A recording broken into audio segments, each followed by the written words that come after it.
है। हाँ, लक्ष्मी वाला काजल लगाएगा तो जरूर हो जाएगा, लेकिन माई लो जो कजरौटा में बना के लगाती थी काजल, उस काजल से कुछ नहीं होगा। माँ ने डिठौना लगाया और उसके बाद पालने में राम जी को माँ ने सुला दिया। राम जी जब पालने में सो गए तो अपने कुल के इष्ट भगवान श्री रंगनाथ की पूजा करने के लिए माँ ने कुछ पकवान बनाया। अब पकवान बनाकर माँ ने मंदिर में जाकर भोग लगाया। भोग लगाते समय विधि है कि पट को बंद कर देना चाहिए, देखना नहीं चाहिए। माँ ने भोग लगाकर पट लगाया। अब भोग लगाने के बाद जैसे माँ ने पट खोला मंदिर का, तो क्या देख रही हैं? जिन राम जी को माँ ने पालने में सुलाया था, वो राम जी मंदिर में बैठ के भोग लगा रहे हैं। माँ डर गई, दौड़ कर जाकर देखी पालने में तो राम जी पालने में सो भी रहे हैं, मंदिर में भोग भी पा रहे हैं। माँ कांपने लगी।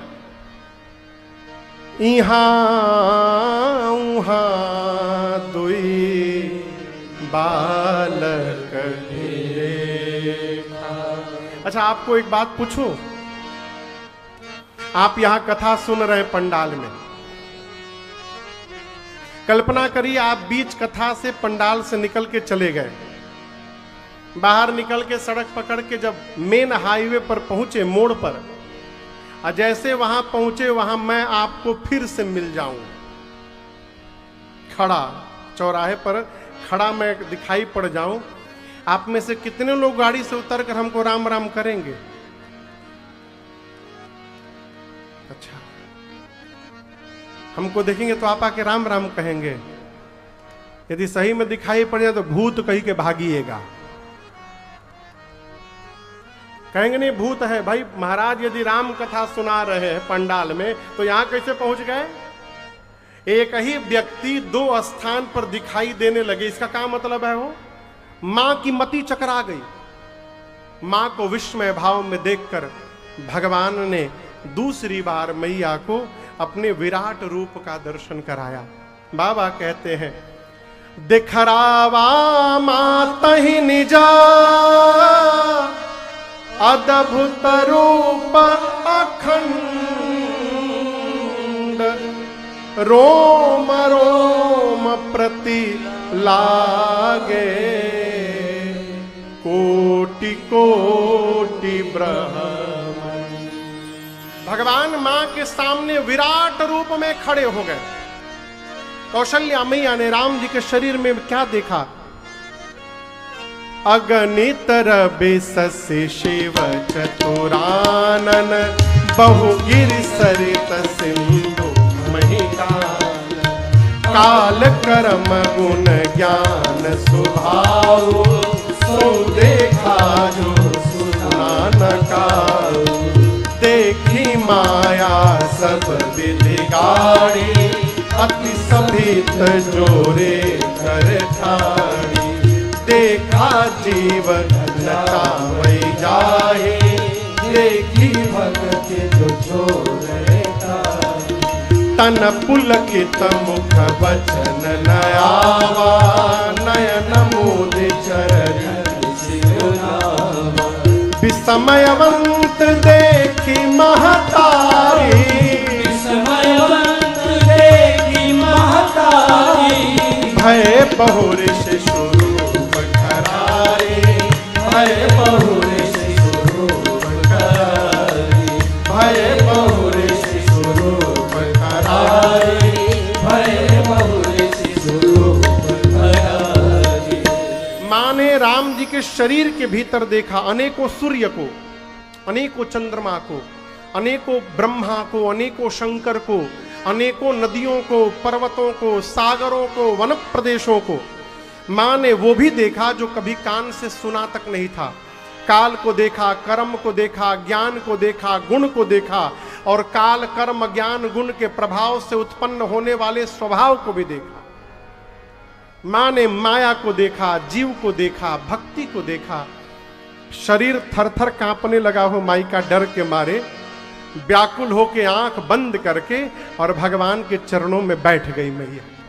त्राहि माम प्रभु। राम जी देखे हमार माई डरा गई हमारे रूप को देखकर। राम जी तुरंत छोटे बालक बन गए। भय बहुरी शिशु रूप खराई। ये प्रसंग राम जी चाहते तो उसी रूप में बात कर सकते थे।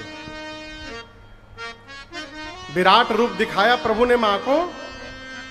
जब प्रकट हुए थे तो उसी विराट रूप में बात कर रहे थे मां से। उपजा जब ज्ञाना प्रभु मुस्काना, चरित बहुत विधि किन्न चाहूं। उसी विराट रूप में बात कर रहे थे। लेकिन आज दूसरी बार जब दिखाया तो मां डर गई। और जैसे मां डर गई भगवान तुरंत बालक बन गए। उसी रूप में बात नहीं किए। क्यों जानते हैं? जानते हैं क्यों? जीवन में ऐसा कोई व्यवहार नहीं करना चाहिए जिससे माई बाप को हमसे डर लगने लगे। ये सूत्र है। और एक बात और याद रखिएगा, जिस दिन माता पिता संतान से डरने लगते हैं उसी दिन से संतान का दुर्भाग्य प्रारंभ हो जाता है। इसलिए मेरी प्रार्थना है, ऐसा कोई रूप न बनाइए जिसने हमको जगत देखने लायक बनाया है उसको आंख मत दिखाइए। ऐसा स्वरूप न बनाइए माई बाप कि हमारे माई बाप को डर लगने लगे। राम जी विराट रूप में खड़े हुए तो कौशल्या मैया डर गई। और जैसे भगवान ने देखा कि मेरी मां मेरे रूप से डर गई, भगवान तुरंत छोटे बालक हो गए। और छोटे बालक बनकर भगवान कहना चाहते, मां मैं जगत के लिए उस रूप में हूं, लेकिन आपके लिए तो मेरा यही रूप है। मैं आपका बालक हूं जो आपकी गोद में रहता है। मैं आपका बेटा हूं। कौशल्या मैया ने हाथ जोड़ लिया। कहा, नाथ आप उस दृश्य की कल्पना करिए। राघव जितने बड़े हैं ना, इतने बड़े राम जी हैं, इतने बड़े ही हैं। और उतने बड़े राम जी के सामने कौशल्या मैया कितनी बड़ी होंगी हो, लेकिन माँ उस छोटे से बालक के आगे हाथ जोड़ के बैठी। माँ कहती है, नाथ अपराध हो गया मेरे से। राम जी ने बोला, कौन सा अपराध हो गया माँ? माँ बोली, जगत पिता मैं सुत करी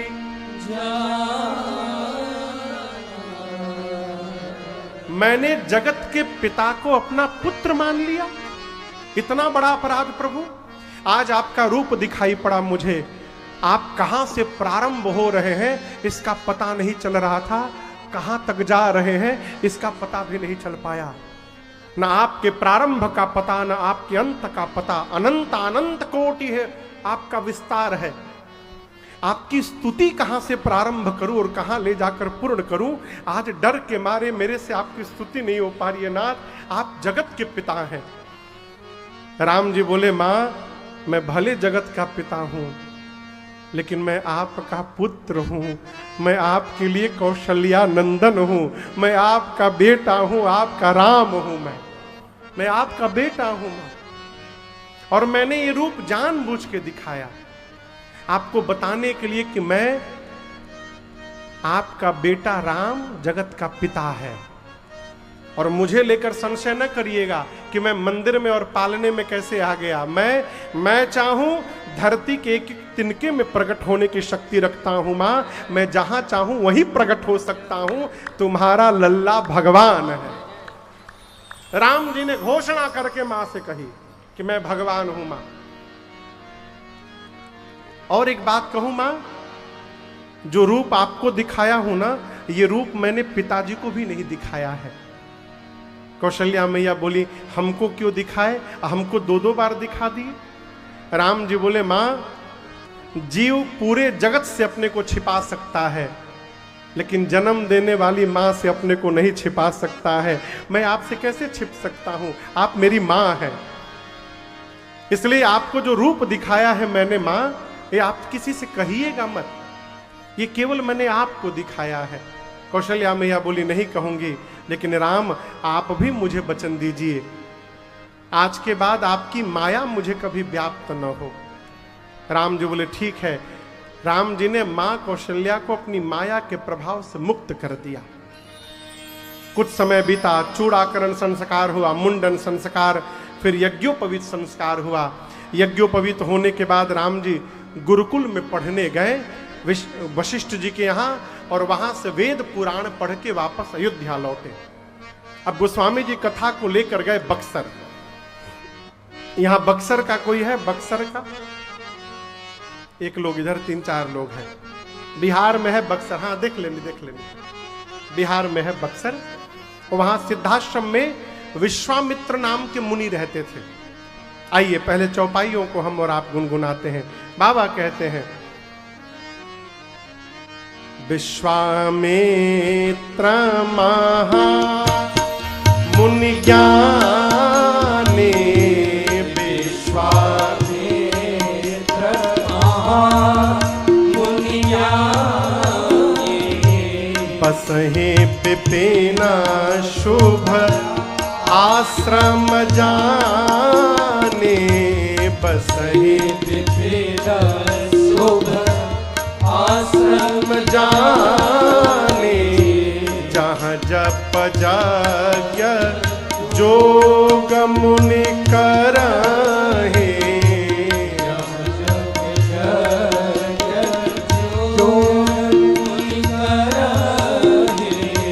अति मारीच सुबाहु ही करहे, अति मारीच सुबाहु ही करहे, गांधी तनया मन चिंता व्यापी, गांधी तनया मन चिंता व्यापी, हरि वेद मरहि निश्चल पापे, हरि वेद मरहि निश्चल पापे, हरि वेद मरहि निश्चल पापे, हरि वेद मरहि निश्चल पापे।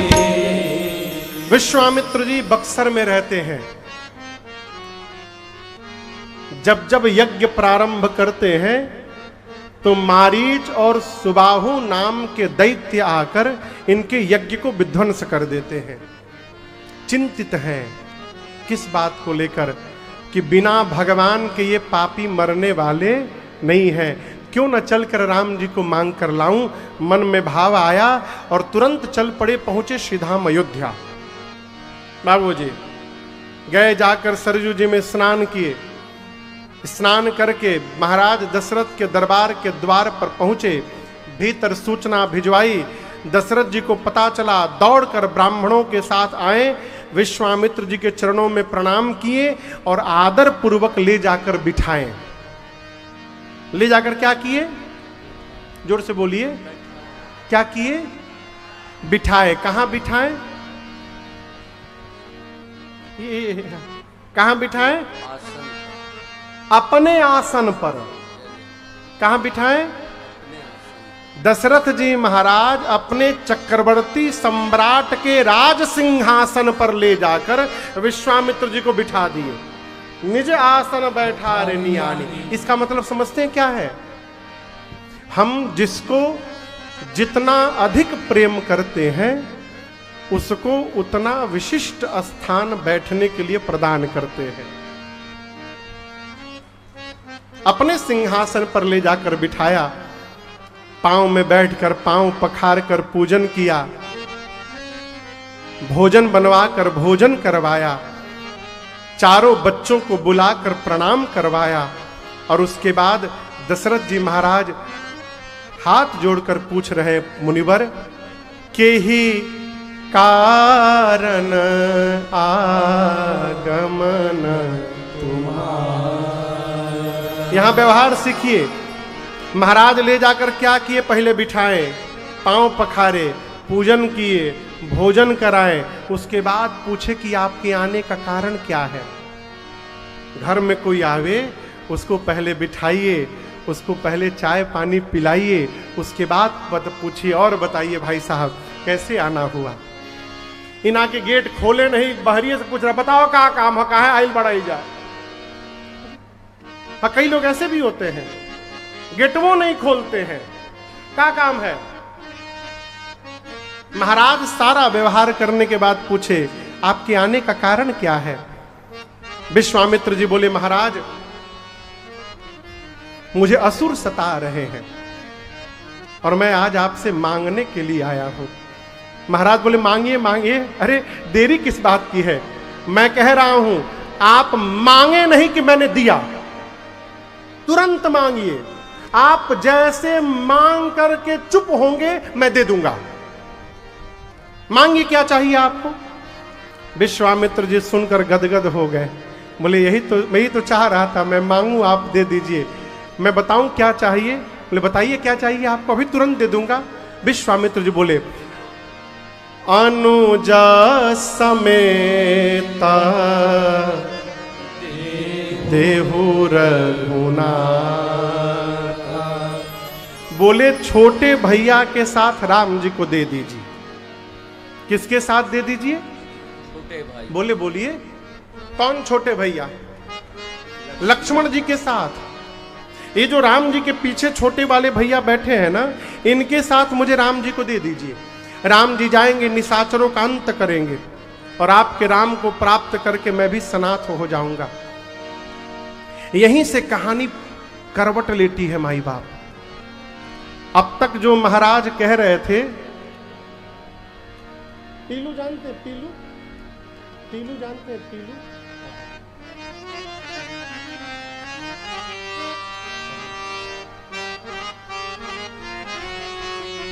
अब तक जो महाराज कह रहे थे कि मांगिए तुरंत दे दूंगा, तुरंत दे दूंगा, और जैसे विश्वामित्र जी ने राम जी को मांगा हो, दशरथ जी का पूरा देहिया कांपने लगा,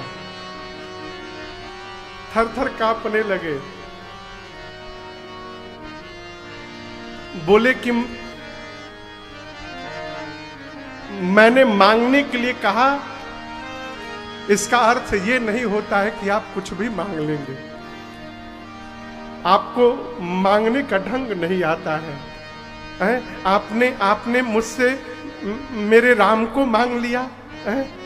कैसे कैसे जीवन के चौथेपन में जाने के बाद गुरु जी के आशीर्वाद से मुझे 4 पुत्र प्राप्त हुए हैं। इस पीड़ा को मैं जानता हूं कि मेरे गुरुदेव जानते हैं। आपने मुझसे मेरे राम को मांग लिया है। आपने तनिक में नहीं सोचा कि मैं क्या मांग रहा हूं। एक बात मैं बोलूं आपको, चलिए देखिए, बुरा न मानिएगा। आपने राम को मांगा है ना, राम में 2 अक्षर हैं, रा और म, 2 अक्षर है ना राम में, 2 अक्षर। धन में भी 2 अक्षर हैं, धाना। एक काम करिए ना, 2 अक्षर वाले राम को छोड़ करके 2 अक्षर वाले धन को मांग लीजिए। आप जितना मांगिएगा मैं धन दे दूंगा आपको। धन मांग लीजिए मुझसे। विश्वामित्र जी बोले धन नहीं लूंगा। बोले धन नहीं लेंगे। कोश में भी 2 अक्षर है, देखिए ना, कोश में 2 अक्षर है। आप एक बार मुख खोल के कोश मांगिए, मैं श्री अवध का सारा कोश लुटा दूंगा आप पर, सब कुछ दे दूंगा। मांगिए, कोश मांग लीजिए। बोले कोश नहीं चाहिए। बोले अब क्या बोलूं? भूमि में भी 2 अक्षर है, देखिए ना, भूमि में भी 2 अक्षर है। भूमि मांगिए, जितना कहिएगा भूमि दे दूंगा आपको। भूमि मांग लीजिए ना। बोले भूमि भी नहीं चाहिए। अब क्या बोलूं? गौ में भी 2 अक्षर है मुनिवर, गौ मांग लीजिए आप। आश्रम में गौ माताएं रहेंगी, जितनी गौ माताएं चाहिए मांगिए, दे दूंगा, अभी दे दूंगा। मांगिए, गौ मांगिए। विश्वामित्र जी बोले महाराज न धन चाहिए, न कोश, न भूमि, न गौ, मुझे राम चाहिए। महाराज बोले अब 2 अक्षर का कुछ बचा भी नहीं देने के लिए। हाँ, एक वस्तु और है मेरे पास देने के लिए, जिसमें 2 अक्षर हैं। मुनिवर, प्राण में भी 2 अक्षर होते। प्राण। आप एक काम करिए, राम के स्थान पर ना आप मुझसे मेरा प्राण मांग लीजिए। आप मांगे नहीं कि मैं अपना प्राण निकाल करके दे दूंगा आपको, लेकिन मैं अपने राम को नहीं दे पाऊंगा आपको। महाराज ने स्पष्ट मना कर दिया। राघव राघव मैं न दूंगा, राघव मैं न दूंगा।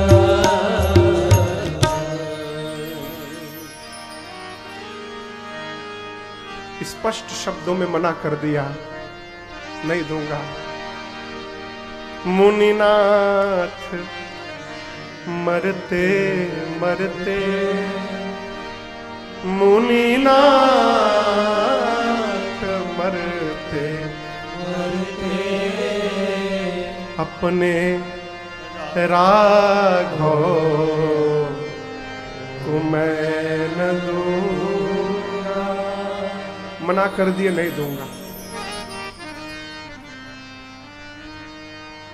श्री विश्वामित्र जी गुरुदेव भगवान वशिष्ठ जी को इशारा किए, समझाइए चेले को, राम को नहीं देंगे तो मिथिला में धनुष कौन तोड़ेगा। तब गुरुदेव भगवान ने कहा, महाराज राम को मैंने शिक्षा दे दी है, परंतु अब आयुध की शिक्षा राम को विश्वामित्र जी प्रदान करेंगे, इसलिए मैं कहता हूं आप विदा करिए। और दूसरी बात, आपको ये चारों पुत्र यज्ञ के प्रसाद से प्राप्त हुए हैं और विश्वामित्र जी यज्ञ रक्षा के लिए मांग रहे हैं, तो आप मना नहीं कर सकते कि नहीं दूंगा मैं, आपको देना पड़ेगा। और महाराज राम की मैंने कुंडली देखी है और उसमें स्पष्ट अंकित है, जब तक राम किसी महात्मा के साथ अयोध्या से बाहर जाएंगे नहीं, आपके घर में बहू नहीं आ पाएगी। महाराज जैसे सुने कि जाएगा तो बहू लेकर के आएगा, महाराज तुरंत आंसू पोंछ के तैयार हो गए, कोई बात नहीं, फिर कोई बात नहीं, इधर आओ इधर आओ। अत्यादर दो तनया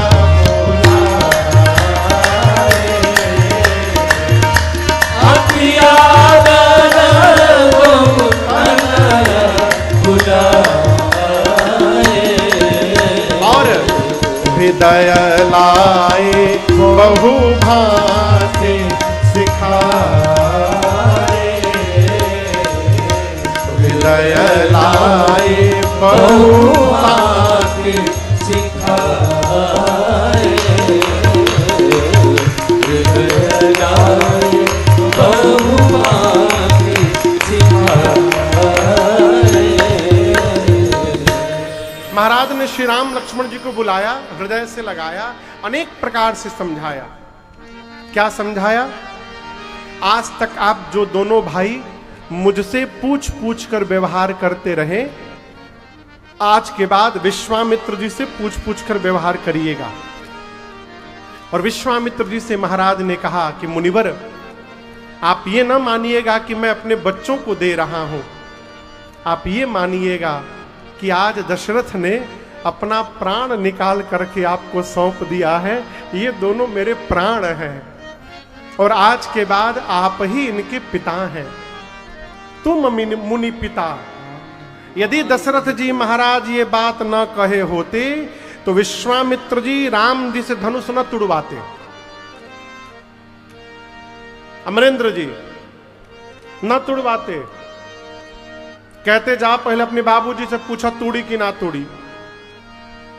ऐसी परिस्थिति ना आए, इसलिए विश्वामित्र जी को पहले ही महाराज ने कह दिया कि आज के बाद आप ही इनके पिता हैं, कोई भी निर्णय लेना हो तो मुझसे भी पूछने की आवश्यकता नहीं है, आप स्वतंत्र हैं, है?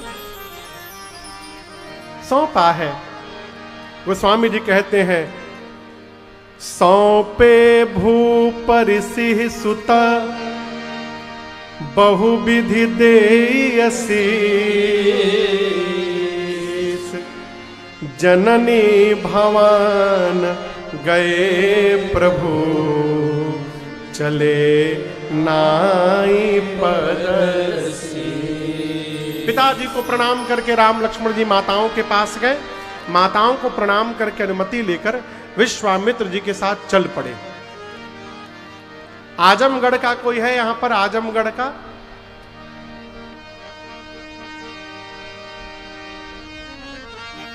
कोई नहीं है इस भीड़ में। का आजमगढ़ के लोगों को खाली बंबई का पता मिलत है का? हा? उधर एक मैया हाथ उठाई है। आजमगढ़ के पास एक जगह है अतरौलिया। क्या नाम है? अतरौलिया। हम लोग 2023 में वहां राम कथा गाने गए थे। वहां एक स्थान है, बहिरा देव जी का स्थान है। वहां जब गए तो महात्मा जी बोले, महाराज यही ताटक वन है। इसी वन में ताड़का राक्षसी रहती थी जिसको राम जी ने मारा था। भगवान चलते चलते ताटक वन में पहुंचे। ताड़का पहले से प्रतीक्षारत थी। जैसे आवाज सुनाई पड़ा, विकराल रूप धारण करके दौड़ी। लक्ष्मण भैया ने देखा, निकाल लिया बाण मारने के लिए, मार डालूंगा इसको।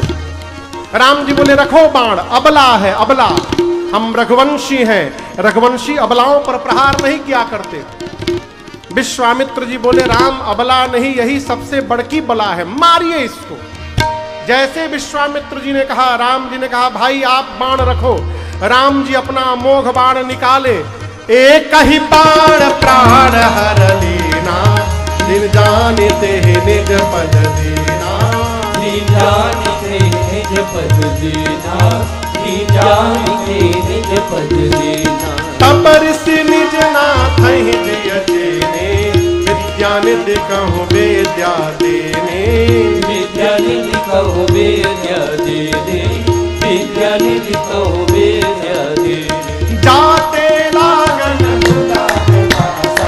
अतुलित बल तन वेद प्रकाशा, अतुलित बल तन तेज प्रकाशा, अतुलित बल तन तेज प्रकाशा। राम जी ने निकाला मोह बाण और एक ही बाण में ताड़का को समाप्त कर दिया। लीला में ताड़का आती है तो गाना गाती है, याद है किसी को? खाऊंगी खाऊंगी खाऊंगी। अब कैसे कैसे गाओ तो गाओ तो गाओ तो गाओ तो देखो याद आ गया। लीला, लीला देखें आप लोग। लीला, रामलीला जब होता है ना अयोध्या धाम में, जब हम लोग जाते हैं लीला में, तो ताड़का जब आती है तो स्टेज पर गाती है। क्या गाती हो? गाओ गाओ गाओ। बड़का को खाऊं कि छोटका को खाऊं, और ये पीछे बाबा को खाऊं, पीछे बाबा को खाऊंगी, बाबा को चटनी बनाऊंगी। भगवान ने एक बाण निकाला और एक ही बाण में ताड़का को समाप्त कर दिया। ताड़का का तेज शरीर से निकला और भगवान के दाहिने पांव में प्रवेश कर गया। जब विश्वामित्र जी ने यह दृश्य देखा कि दीन जान तेहि निज पद दीन्हा, शबरी को दीन जानकर भगवान ने अपना पद प्रदान कर दिया। विश्वामित्र जी देखे, अब जाकर उनको 100% ये विश्वास हुआ कि ये भगवान है। अब तक 50-50 में थे, का पता भगवान है कि नहीं, इतना छोट कहीं भगवान होता है लड़का। लेकिन अब जब भगवान मार दिए ताड़का को, विश्वास हुआ। यहां विश्वामित्र जी ने राम जी को 2 विद्या दी, राम लक्ष्मण जी को, जिसका नाम था बला और अति बला। इससे क्या होगा महाराज? कभी भूख नहीं लगेगी, कभी भूख नहीं लगेगी, न प्यास लगेगी, और शरीर में अतुलित बल हमेशा बना रहेगा। जितने आयुध थे उनके पास सब राम जी को समर्पित किया। आश्रम लाए, कंद मूल फल भोजन हुआ और रात्रि में विश्राम हुआ। प्रातः काल राम जी जगे और कहे, गुरुदेव आप जिस कार्य के लिए मुझे लेकर आए हैं उसको करना है, इसलिए आप निर्भय होकर यज्ञ करिए और हम दोनों भाई यज्ञ की रक्षा में पहरे में खड़े हैं। होम प्रारंभ हुआ। होम करन लागे मुनि झारी, अग्नि कुंड से धुआं निकला और धुएं को देखकर मारीच और सुबाहु विशाल आसुरी सेना लेकर यज्ञ विध्वंस करने के लिए चल पड़े। राम जी ने देखा मारीच को। भगवान सोचे, यदि आज इसको मार दूंगा तो आगे सोने का हिरण कौन बनेगा? इसको सोने का हिरण बनना है, इसलिए इसको बचा के रखना है। भगवान ने बाण का फर निकाला और बिना फर का बाण मारा। बिनु फर बाण राम से मारा, सतजोजन का सागर पारा, सतजोजन का सागर पारा, सतजोजन का सागर और पारा। पावक सर सुबाहु पुनि मारा, अनुज निशाचर कटक संहारा, अनुज निशाचर कटक संहारा, अनुज निशाचर कटक संहारा। मारी असुर द्विज निर्भय गारे, स्तुति करहि देव मुनि जारी, स्तुति करहि देव मुनि जारी, स्तुति करहि देव मुनि जारी। बिना फर का बाण मारा, मारीच 100 योजन दूर समुद्र के पार जाकर गिरा। सुबाहु को अग्नि बाण से जलाकर भस्म कर दिया और जितनी निशाचरी सेना थी लक्ष्मण जी एक ही बाण में सबको मार डाले। देवता आकाश से राम लक्ष्मण जी के ऊपर पुष्प की वर्षा करने लगे। बोलिए यज्ञ रक्षक भगवान की। यज्ञ रक्षा करने के बाद अब श्री राम जी लक्ष्मण जी कुछ दिन विश्वामित्र जी के आश्रम में रहे। एक दिन विश्वामित्र जी ने कहा, राम जी एक यज्ञ की रक्षा आपने बक्सर में कर दी, एक दूसरा यज्ञ मिथिला में होने जा रहा है। कौन सा यज्ञ आप लोग को पता है? किसी को पता है कौन सा यज्ञ हो रहा है मिथिला में? धनुष यज्ञ। जोर से बोलिए, धनुष यज्ञ। और विश्वामित्र जी बोले, राम मेरा अपना अनुभव कह रहा है, आप जब तक नहीं आए थे तब तक मेरा यज्ञ पूर्ण नहीं हुआ। आप यदि मेरे साथ मिथिला चलेंगे तो आपके जाने से ही जनक जी का भी यज्ञ पूर्ण हो जाएगा। ये मेरा अनुभव कह रहा है राम, आप चलेंगे? राम जी ने कहा, जो आज्ञा। और भगवान चल पड़े।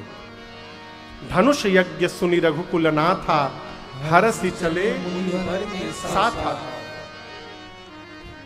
आपको बताऊं, चलते चलते एक स्थान पर राम जी रुक गए। विश्वामित्र जी पूछे, क्या हुआ राम जी? एक दिशा की ओर दिखाकर राम जी बोले, गुरुदेव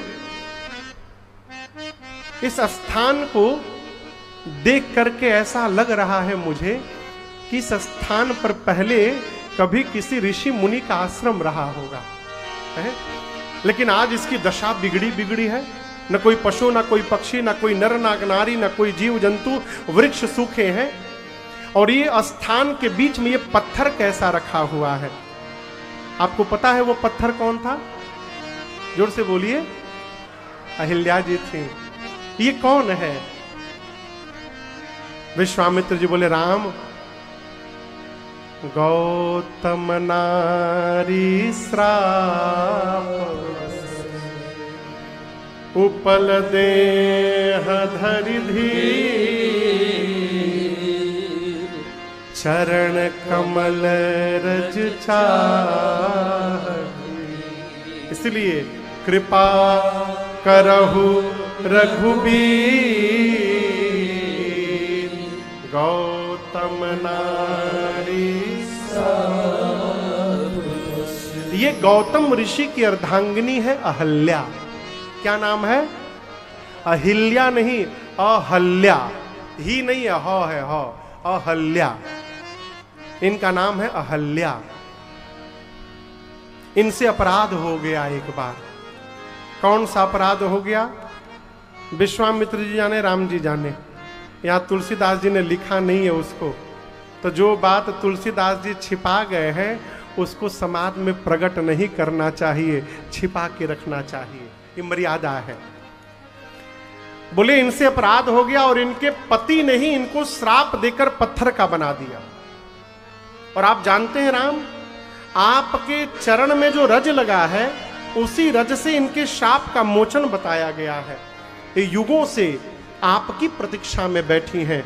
इसलिए हे राघव कृपा करहु रघुबीर, आप इन पर कृपा करिए राघव। जैसे कहा विश्वामित्र जी ने, राम जी ने तुरंत चरण रज का स्पर्श कराया और अहिल्या जी वहीं पर उठ के खड़ी हो गई। आपसे एक प्रश्न पूछूं?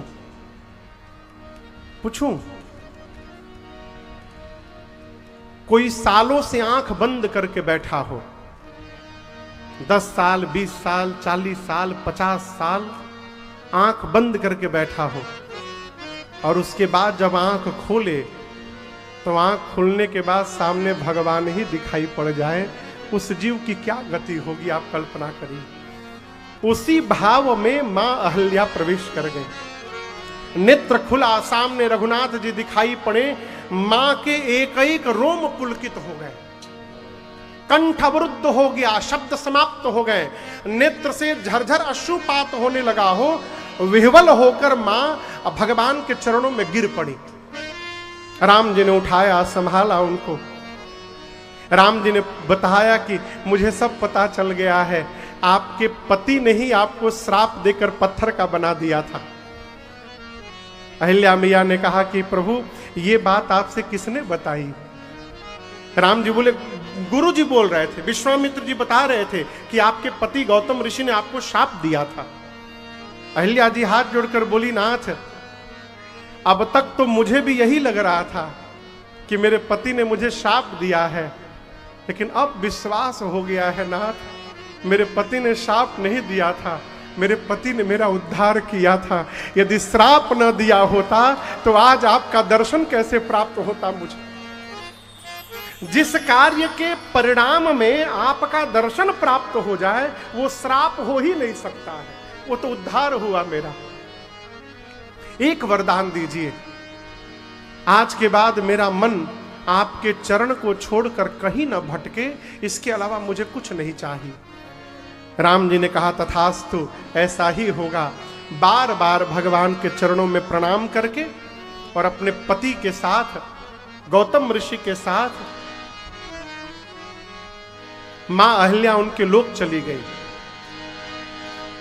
यहां पूज्यपाद गोस्वामी तुलसीदास जी अपना निर्णय देते हैं।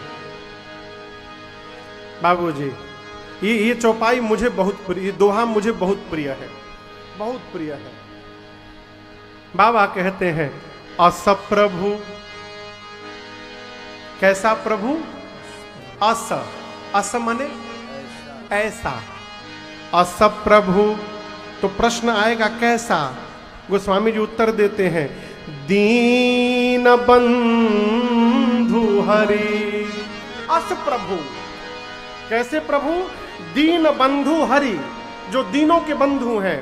और दूसरी विशेषता, कारण रहित दया, भगवान बिना किसी कारण के दया करते हैं। गोस्वामी जी अपने लिए कहते हैं, तुलसीदास सठ ते ही भजू। हे सठ तुलसी, ऐसा भगवान जो बिना कारण कृपा करता है उनका भजन कर। कैसे? छाड़ी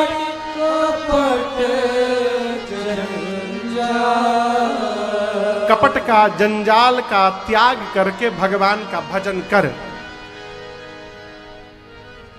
भजन करिए। कब करना है महाराज? कब करना है?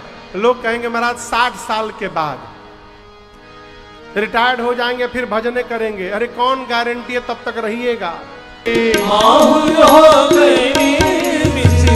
देखल आजमा के जीवन बनाने पगला, देखल आजमा के जीवन बनाने पगला, हरि को गा के जीवन बनाने पगला, हरि को गा के जीवन बनाने पगला। अरे हरि गुण गा के जीवन बनाने पगला। तुलसीदास सठते ही भजू, छाड़ी कपट जंजाल। देखिए हम आपको एक बात बताएं, लगे रहिए। जिस दिन आप सोचिएगा कि जब सब नौकरी वोकरी छूट जाएगा तब हम पकड़ेंगे, कुछ नहीं छूटेगा। जिसको छूटना है लगे रहिए, अपने आप धीरे धीरे छूट जाएगा। है? आप पकड़े रहिए बस भगवत नाम को। भगवान आगे बढ़े, गंगा जी में स्नान हुआ है और उसके बाद आगे बढ़कर भगवान मिथिलापुरी में प्रवेश किए हैं। आइए एक बार भाव श्रद्धा से बोलिए मिथिला धाम की जय। यहां मिथिला का कोई है? मिथिला का मुजफ्फरपुर मिथिले में आवत है, बॉर्डर पर है। हाँ तो जब मन कर बिहार में घसीट लो, जब मन करे मिथिला में चल जा। मिथिला अद्भुत नगरी है हो। हम लोग तो यदा कदा जाते रहते कथा गाने के लिए, साल 2 साल में नंबर लग जाता है। मुजफ्फरपुर में कथा है 2028 में, खूब आनंद आएगा। मिथिला में भगवान पहुंचे, एक आम के बगीचे में विश्वामित्र जी रुके हैं। जनक जी महाराज को पता चला है विश्वामित्र महामुनि आए, तुरंत सचिवों के साथ, मंत्रियों के साथ, भट्टों को लेकर, ब्राह्मणों को लेकर, गुरुदेव को लेकर पहुंचे, दंडवत किया है। और जैसे जनक जी महाराज ने राम लक्ष्मण जी को देखा हो, सुधि बुद्धि खो गई। पूछने लगे मुनिवर ये सुंदर बालक कौन है? कहु नाथ सुंदर 2 बालक, क्या किसी मुनि के बेटे हैं कि राजघराने के हैं? विश्वामित्र जी बोले महाराज ये चक्रवर्ती सम्राट दशरथ जी के पुत्र हैं राम लक्ष्मण। यज्ञ रक्षा के लिए मैं राम लक्ष्मण जी को मांग करके लाया था। राम जी ने यज्ञ की रक्षा की है और उसके बाद घोर निशाचरों का राम जी ने वध कर दिया है। यहां पर मेरे साथ धनुष यज्ञ देखने के लिए आए हैं।